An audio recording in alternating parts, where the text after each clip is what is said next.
Golden Phoenix Rising, by Lyssa Thorne. Reincarnation can be great.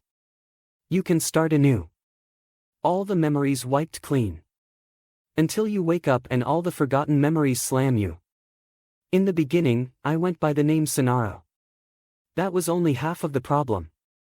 Now, I know. It was my first day of flight school and the day Adara learned she was pregnant again.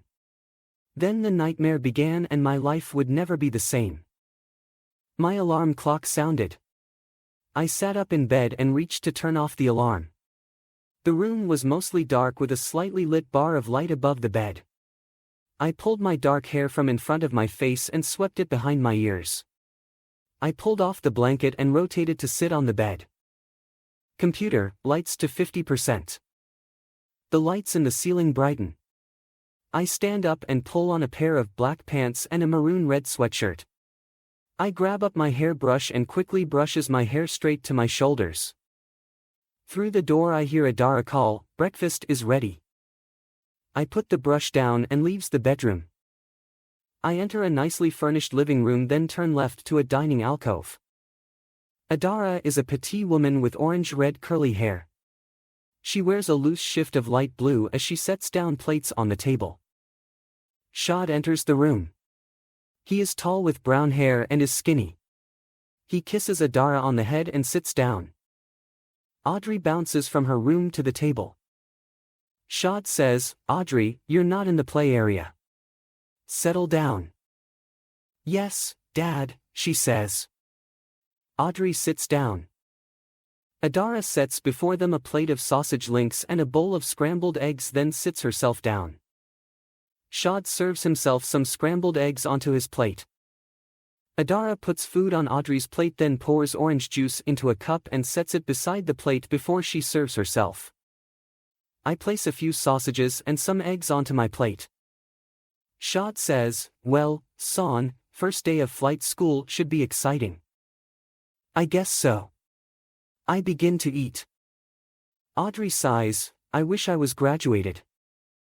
Adara smiles, "You're only 6, dear." "Sannaro, it couldn't be that bad." I stab a sausage. "Lasha told me Philp doesn't like me, so what if my new teacher feels the same?" Shad says, "Just do your work the best you can and don't worry about Lotto's opinion." I huff, "It's a little hard to do when you're a telepath." Adara says, "Concentrate on your work and tune him out if you have to. Besides, you don't know if Lotto doesn't like you or not." Shad frowns, "Did Lasha tell you that you could talk to her if there's problems?" I nod, "She did, but she told me not to go to Philp because he already doesn't like me." "Lotto's not Philp. Make use of Lasha's offer if you must, but don't read into something that's not in existence yet." I sigh, "You're right." I stab my last piece of sausage more vigorously than I intended. Shad sets his fork down. "Son, I met professors and teachers at the university who didn't like me because I was Astrisi. I just shrugged them off and did my work." Adara nods, "And that's what you must do." She stands up and rushes to the bathroom. Gagging sounds are heard from the bathroom. Shad, Audrey and I follow her urgently but less rushed and crowd the door. Shad steps up to Adara and squats beside her. "What's wrong?" I touch Adara's shoulder lightly and extend my telepathy to brush with Adara's mind. "I sense another person inside you." Shad furrows his brow. "Another person?" Adara touches her stomach. "I think he's saying that I'm pregnant again." Shad grins. "Pregnant? We need to get you to an examination room right away." Adara cleans her face. "You two go to school. Sannaro, take Audrey to her classroom." I nod. "I'll call later to confirm it." Shad shakes his head. "No need. You'll be too busy to get to an intercom." I point to my ear. "I don't need an intercom. My telepathy does the same thing without the fuss of routing. You'll hear me in your head. Then please make it brief when you call." "I will. See you later." I kiss Adara on the cheek, then Audrey, and I leave the bathroom. I give my little sister a few more minutes to gather her things, then we leave the apartment together. I sigh as she skips down the hall and I call the elevator. We step in. The computer says in a female voice, "Destination." I reply, "Primary school." The doors close and the elevator moves downward and to the rear for a few minutes. The elevator doors open and Audrey skips out into the hall. A sister sauna. We're going to have a sister. We don't know if it's a sister or brother, Audrey. Audrey skips down the hall and sings. I'm getting a sister. I'm getting a sister. I roll my eyes tolerantly before the elevator door closes again. I exit the elevator onto a busy flight deck, then turn left and walk along the wall until I reach a wall with a door. I into a room with couches and entertainment systems, then turn right to climb stairs. I walk to the last room in the hallway and through a door. I see a friend, Shurna, a young woman with blonde hair to her shoulders, and sit in the nearest chair beside her. I didn't know you were to be assigned. Aren't you 1 year behind Diok? Shurna grins. I finished all the studies early. Since I was finished, they decided to place me ahead of time. Oh. The teacher is coming. In seconds, a man with dark brown hair limps into the room with help from a cane and goes to the large desk. Sit down at a desk, and where you sit will be your permanent place unless I have reason to move you. Don't give me a reason to move you. I'll tell you right now, being a pilot takes discipline and dedication. There are 3 levels here: mothership, shuttle and fighter ship pilots. Only the best get to be fighter ship pilots, and only the best of the best are chosen to be bombers. The rest become mothership and shuttle pilots. Vishai training is tough because there are primary protection from pirates, marauders and worlders. It's your choice where you go. It takes years of study to be given a color. Gray is mothership, orange is shuttle, and the rest are Vishai wings: white, blue, yellow, green, purple and red. Each wing has either 1 or 2 bombers in their ranks, and the last 6 are fighters. Then there are the near colors, who are older students awaiting placement. The ranks wear a colored sash around their waists. Vermilion is the senior pilot. Red with a vermilion stripe on the tail is senior second pilot. Plain red is wing leader. The junior pilots are yellow. The near color is white with a yellow stripe on the tail. Last is white or no color, as we call it. That's you kids. Which brings me to another point. All boys will have short hair. You girls will either have short hair, which is preferable, or pin it up. All of you will be spending time in helmets. I hold my hand up. I'll get with you about it in a minute. Now, the rest of you will start reading your first assignment while I talk to Sannaro. Lotto wags his finger for me to follow him out into the hall. He walks around the corner and sits in a chair near doors closer together in a narrow hall. I sit beside him. Lotto crosses his arms. I know Saley affinity with long hair. I sigh. It isn't just an affinity. Saley's shortest hair length is at the shoulder. Anything shorter and it just grows back instantly. I know that. You'll just have to pin it up like the girls. I won't do that. Besides, Saley hair can injure if it's bound. Does it hurt you? It gives me a headache. Then my hair can fall out and grow back again. It will fit if I keep it at shoulder length.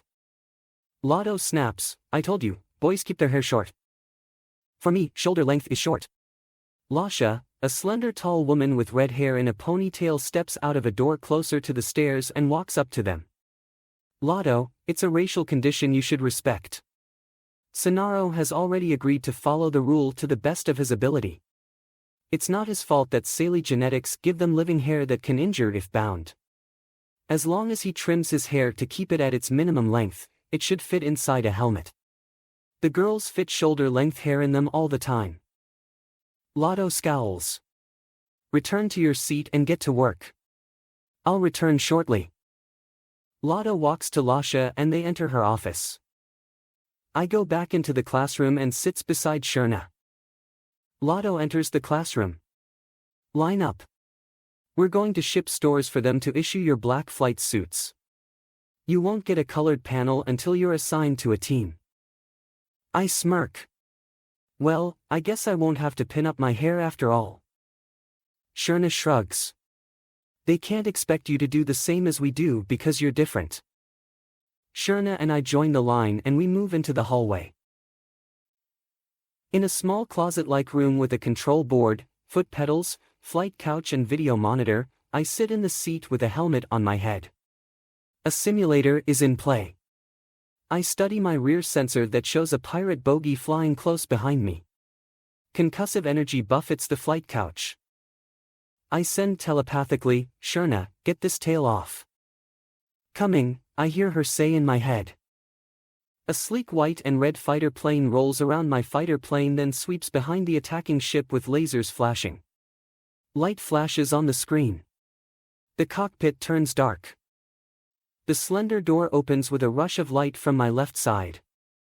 I see brown pants barely hiding the unnatural twisted lines of one of the legs framed by the door. Lotto growls, "Get out!" I take my helmet off. My sweaty blue-black straight hair falls to brush my shoulders. I stand up clutching my helmet straps tightly. Lotto says sharply, "Did you call Sherna to assist?" I cringe. I did call Sherna to assist, Lotto. Lotto points to my ear. You did not call Sherna because I didn't hear you call her for an assist. I'm giving you a failing grade on this sim. I will keep giving you failing grades until you quit using your telepathy and use the TACnet, is that understood? I hang my head. Yes. Lotto limps away. Sherna is behind Lotto, wearing a black close-fitting space flight suit. She looks at me with sympathetic blue eyes. I didn't see any problem with you calling for assistance in my mind. You're the only one. Lotto doesn't understand that telepathy is the same as speaking to you. My eyes tear. I'm a worlder. I rush through the hall of the flight school and run down the stairs. Lyssa rushes out of an office door and follows down the stairs. Sannaro, I'll talk to Lotto.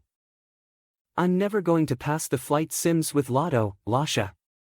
I raise my arms out on either side of me about to throw my helmet, then I drop my arms to my sides. Well, if you had thrown that helmet, I would have let the score stand. I know you're upset, Son. Go eat lunch and settle down. You won't have to deal with Lotto for the rest of the day in study hall. I bow my head to flip my hair over my face to quickly wipe the wetness from my cheeks with my sleeve. Who told? Sherna told me. The fact is, you called for assistance and you didn't get vaporized. You do need to say it aloud too so the rest of the team knows you've called for Sherna so that someone else doesn't call on her at the same time, yes? I sigh. Yes. Good. Now go get your lunch. Yes, Lyssa. Sherna joins me on the stairs and we leave the ready room.